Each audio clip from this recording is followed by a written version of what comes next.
Hi, this is Rich Greenwood, and I'm doing a 2,000-mile ride report on my juiced Cross Current S. I'm only going to cover things like reliability, suitability for its intended purpose, and the doodads I've added. If you want to know how many teeth are on the chain ring and what kind of brakes you got, it's all covered nicely on the Juiced website. I got it with the 21 amp hour 52 volt battery with GPS tracking. Started riding in April of 2018, and I just broke 2,000 miles in January of 2019. Last year, my daily commute involved about a 22-mile round trip, about a 750-foot altitude change, higher coming home. And I did that pretty much 5 days a week, most of the year. Now I've retired and I'm going to school at the university, and I've got a 30-mile round trip, but I only have to do that twice a week. Reliability. Out of the box, the bike was very easy to set up. I just put on the front wheel, put on the pedals, and it was ready to go. Rode nice. But the first problem I had was, instead of sending me the 52 volt 21 amp hour battery, it came with the 48 volt 13 amp hour battery. A quick call to Juice, and they had a new battery on the way to me within a week. Everything was fine.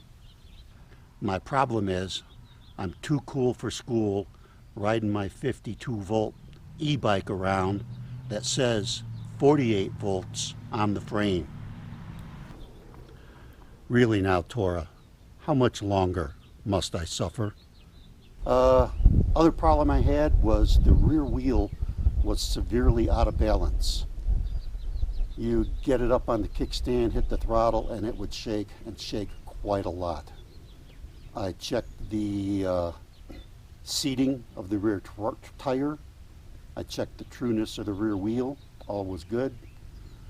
A low point in Juice's customer support. It took me quite a while for them to even return my call and give me any kind of information about what could be done.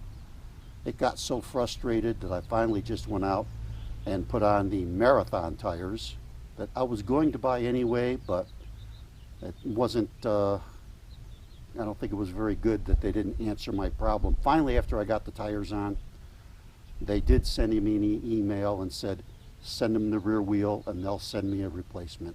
So they did respond, but it took quite a while. The third issue I had was the 21 amp hour battery comes with the embedded GPS. The GPS system worked fine for a few months, and then all of a sudden it stopped. Turned out the problem was the local cell service stopped supporting the 2G system that the GPS system was running off of. So the GPS was worthless. Talked to Juice again, this time outstanding customer support. They understood the problem and they came back to me with a couple of solutions.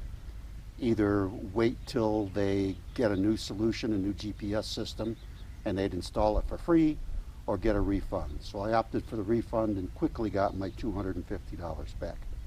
So that was nice.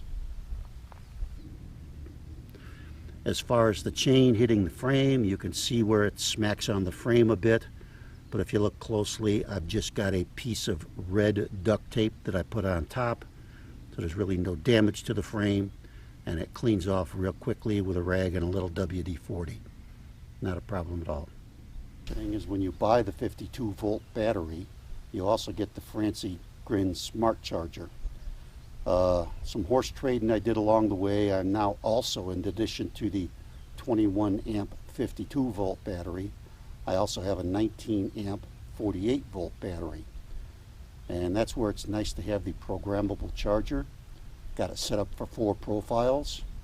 52 volt, 100% and 85% charge. 48 volt, 100% and 85% charge. So I have a lot of options on my battery as to which one's more suitable and at what charge level for my ride. Now, suitability as a commuter. The bike does everything that it's promised. I'm 255 pounds, 2,000 miles, never broke a spoke, never dropped a chain, got no flats. I can easily cruise at 24 miles an hour.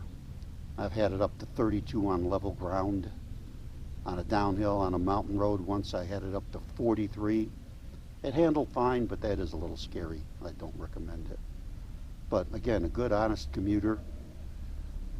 I would recommend, like most people say, getting the largest battery you can possibly afford. The last 5 miles of my trip now are a 1,000-foot climb to get home. And with either battery, I've got plenty of power left to get me up that hill and get me home. So, and I even got some more juice left to do some errands around town. Big batteries are nice, no range anxiety.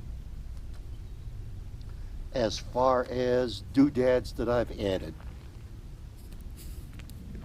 the first thing I added was I bought a stem that extended it out about 1 inch. The bike seemed a little bit cramped for me, so it was kind of nice to have the handlebars out a little farther. Parking this bike outside at school, of course, I've got some security concerns, so I added a bunch of doodads for that. You can see I've got the juiced beeping loud motion sensitive horn. It works quite well. One day I was watching somebody park their bike on the same rack about 3 spots down, and as they rolled their bike up onto the rack, just that made the alarm beep once. So that was kind of satisfying. I also bought this tail light that not only functions as a tail light, but it is also a motion sensitive alarm. Again, a fob on my key, I press the button and turns on the motion sensitive part. The other thing I got that I think is the biggest security addition is I took the disc lock off my motorcycle.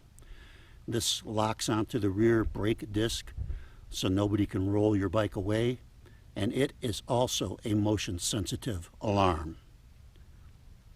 Then I've got the standard U-lock to lock the frame to the bike rack and a cable to secure the front wheel.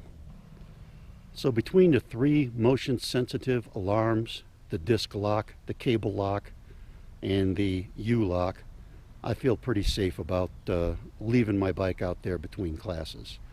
Nothing's perfect, but I think I've taken all the measures I probably can at this point. As a commuter, I also added a set of saddlebags made by a company called FJQXZ. Not sure why anybody would name their bike or their company that, but that's what they are. Bought them from a company called Light in the Box. They're working out really well for me. The top part unzips as a backpack, so I just load all my books and my lunches and everything in there. When I get to school, a couple of quick zippers and I got my backpack. The side bags I usually reserve for if I'm grocery shopping. I also keep my locks in the side bags.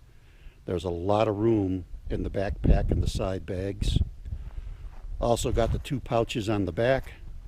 I carry a spare tube there in one of them, and all the tools that I need in the other that I can change either a front or a rear tube on the road anytime I need to. So it's a good set of bags. Probably the best thing about them is they're only $49, which is pretty cheap. The second best thing about them is they're, of course, color coordinated with the bike, which makes it a nice fashion accessory. And fashion is what separates us from the animals, you know. So in summary, let me say, the bike has done everything I asked it to. It's a really good, solid commuter bike. I can get anywhere in town that I need to with it. Works really well. All you got to do is get used to saying, "On your left." Thanks.